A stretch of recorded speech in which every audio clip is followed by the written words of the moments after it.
आपण जाणार आहोत आवासमधील प्राचीन स्वयंभू वक्रतुंड गणपती मंदिरामध्ये. नमस्कार, मी प्रार्थना.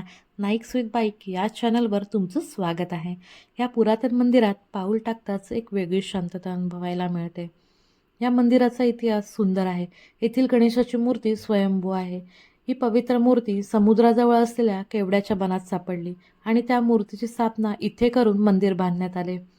गाभाऱ्यातील गणेश मूर्तीवर नजर जाताच मनाला एक वेगळं समाधान लाभतं. शतकानुशतकं भक्तीची परंपरा जपणारं हे मंदिर इथे आल्यावर मन नकळत निवांत होतं आणि भावनेचा दरवळ सगळीकडे पसरतो. मंदिराला प्रशस्त असा सभामंडप आहे. सभामंडपातील खांबांवर अत्यंत सुंदर असे नक्षीकाम केलेले आहे, जे या मंदिराच्या प्राचीन सौंदर्यात आणखी भर घालतात.